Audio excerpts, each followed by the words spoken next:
This morning we're going to do some drywall repair, and the reason I wanted to point out this, there's a lot of videos about how to hang it correctly and how to mud and tape, but one of the things I was trying to highlight in my videos are the problems that you'll run into and how to deal with those. And that's why I want to show you this one. We had to cut out a section of drywall. We replaced the insulation there, make sure there wasn't any mold in the walls. And I noticed if you come around over here, you can see there's a gap where the existing drywall is about a ½ an inch away from the studs. So that's this entire wall. Some of them it's close, some of them it's not. But what happens is if I put the drywall piece in and then I tack the drywall to the stud, it's going to draw it in too far and you'll have a huge gap that requires a lot of mudding. So in the event that you have gaps that you can see, before you hang that drywall, create some makeshift shims here. And so what I did was just took a paint stick and cut it into sections and nailed it here with whatever that gap is. So you'll see at the bottom it's closer. I just needed one piece of paint stick. Here I did two. And up here I needed an actual shim plus a piece of paint stick in the corner there. So what that's going to do then is when I flatten the drywall and tack it to the stud, it's going to be even with this. So give you a much smoother look overall.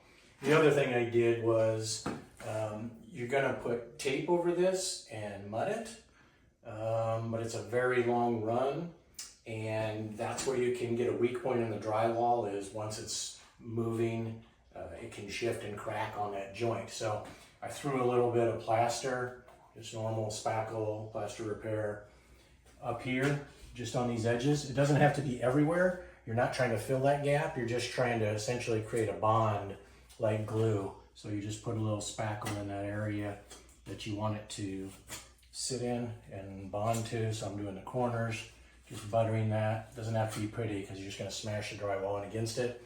But it just gives it an anchor point, a couple places to hold that drywall. All right, so we mudded the edges. Now we're going to set the drywall in place. You can see that mine already has some screw holes in it because I did kind of a dry fit to make sure that I like the alignment, and that's where I discovered that I needed to shim that wall. So I pulled the piece off just because it would have been more work if I didn't take the time to fix it. All right. One thing with drywall, it's better to cut it short than to be long and force it.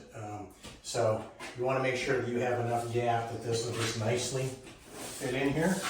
If you flex this and try and force a corner that doesn't have enough clearance, it'll crack very quickly. So don't ever cut it too thin. Don't be afraid to leave a little gap because you'll be able to fill that with mud. Just snugging it up to the studs.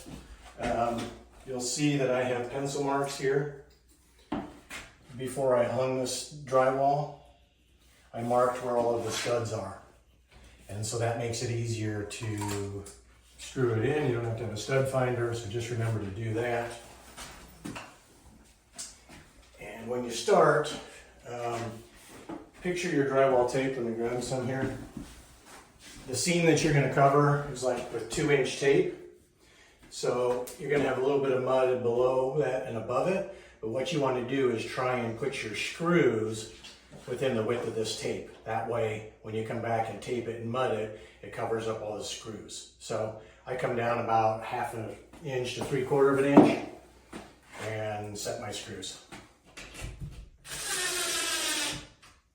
You also want to make sure it's recessed. Run your finger over it. Make sure that it's sitting lower than the drywall because you'll fill that in with mud and then you won't have that sticking out when you're done. So watch for the next video where we'll go through drywall, mudding, taping, sanding, and painting.